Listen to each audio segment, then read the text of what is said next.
Okay, before we get into the federal government and getting ourselves prepared for the times that are coming in media and other things, I have to do something right off the top because Dan Bongino is a friend of mine.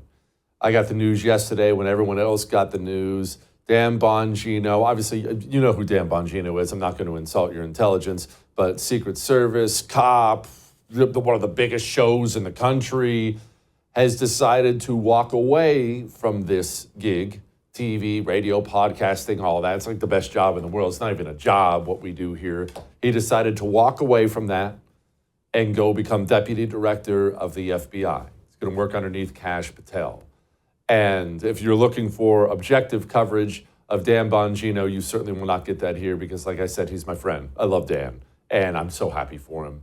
I'm happy for the country, and I'm very proud of him. That's not a small thing to wave goodbye to a job in the media to go walk into the doors of the Stasi and start to make changes, start to do things. It's awesome. What he's doing is awesome. I'm proud of him. I'm happy for Dan. I'm happy for us as a country because he is a man who is going to go in there with a purpose. He doesn't need that job. He's going to go in there with a purpose for all the right reasons. And that's a good thing. And actually, along those lines, I wanted to talk to you just about things that are happening right now and how we should look at these things. Elon Musk sent this out over the weekend. It was a tweet over the weekend. Quote, all federal employees will shortly receive an email requesting to understand what they got done last week. Failure to respond will be taken as a resignation. Okay, now, before I go on to anything else, let's just pause right there for a moment. Because I realize we have all gone through different things in our life. We've all lived different lives, different careers. So let's just stop and let's set all this politics and all this stuff aside for a moment.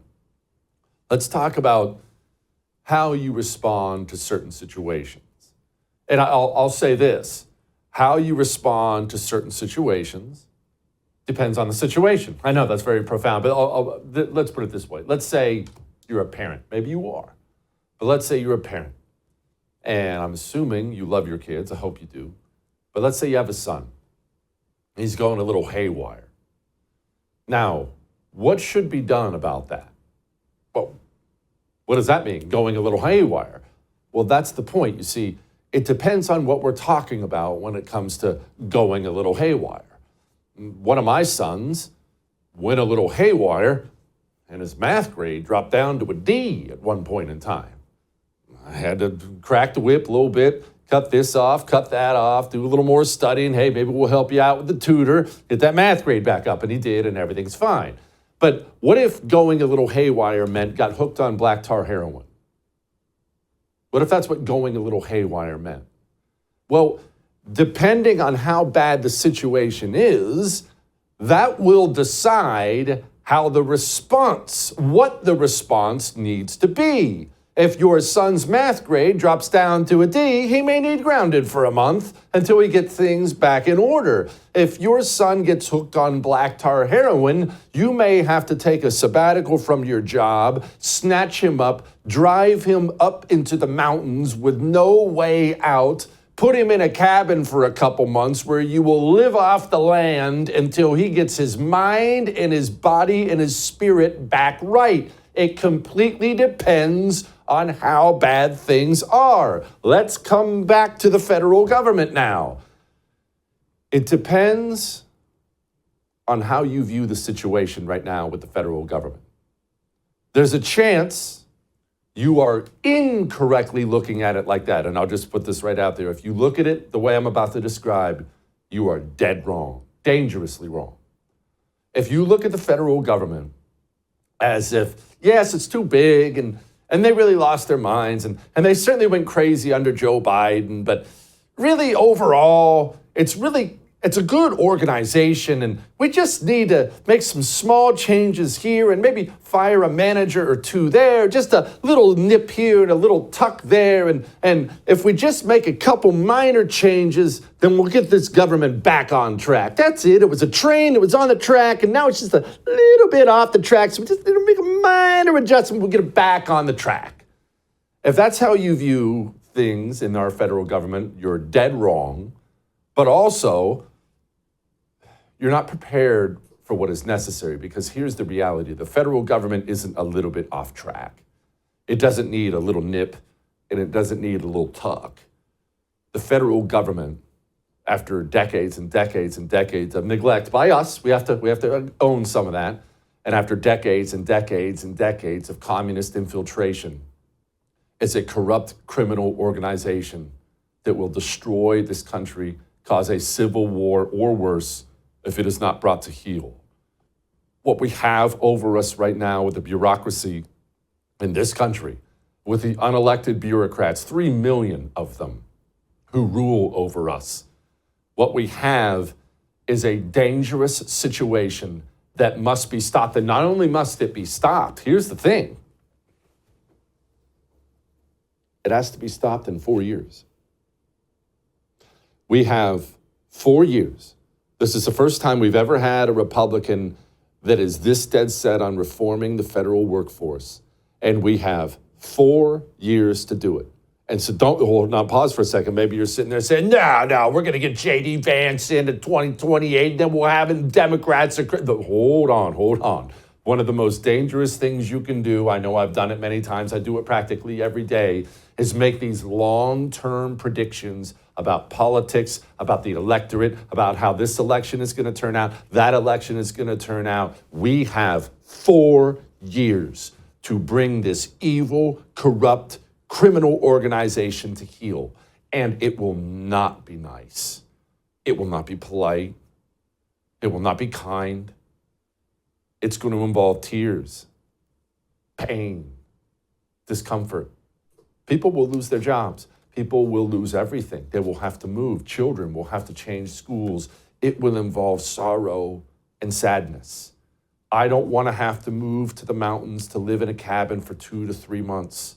I don't want a million people to get fired, but I don't always get what I want, and neither do you. When the situation becomes dire enough, then you must do drastic things or else lose it all. I know things are going great right now. I'm happy, you're happy, but they better remain at this pace for 4 years, because we have 4 years to put Humpty Dumpty back together again. And after that, if we have failed, we may lose it all.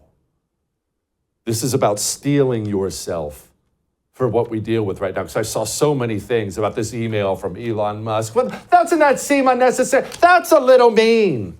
I see these workers who are getting fired and doing these puff piece interviews, and then I see people crying over it.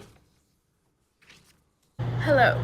I was a federal worker who had 1 month left of her probationary period, and today I was told that I will be terminated at some point this week. I'm utterly devastated. I'm confused because my recent performance evaluation was exceptional and I got upwards of $1,500 as a bonus because my performance was so good. And this was my dream job, and it's just being taken away by an administration who doesn't care about science. It doesn't care about people who might be homeless with their dog now. They don't care about our species that we're trying to conserve. That's exactly what my job was doing. It was just to assess habitat conservation for species for a 55-year habitat conservation plan. We should all be so mad right now. We should all be crying like this because I'm just devastated.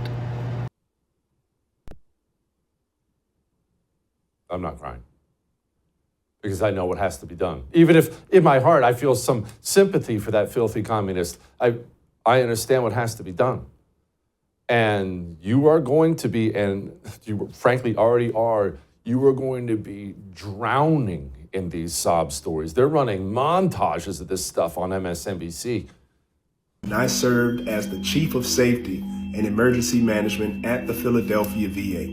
This was a mission-critical role that ensure the health and safety of all those who entered into our facilities. I used to be a NEPA coordinator for the Wrangell Ranger District of the USDA Forest Service, where I would coordinate environmental review for projects in and around the town of Wrangell, projects that are crucial to the town's economy and its people. I moved from Alabama to Maryland to start my new job in genomics education and outreach at the National Institutes of Health. My job was to help educate students, teachers, and healthcare providers about genomics to improve patient care and develop the future scientific workforce. As the only aquatic ecologist at the largest reservoir in the United States, my job was mostly to monitor for water quality for recreational uses, making sure that when people are out boating or swimming, that the water quality is sufficient to keep people healthy.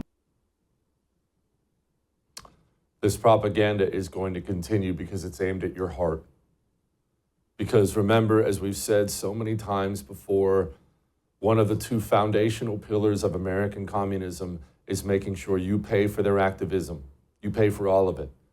They worm their way into the government. They stay there forever. They suck up your taxpayer dollars and they use it to abuse you without end. And you cannot reform a corrupt criminal organization with 3 million employees without pain, without unemployment, without your dog, without having to move, without things like that. I know you may very well be tempted in that wonderful heart of yours to back off. Hey, maybe we're going too far. Hey, we don't have to be mean about it. No. Your son didn't get a D in math. Your son's hooked on black tar heroin. It's time to go to the mountains. All that may have made you uncomfortable, but I am right.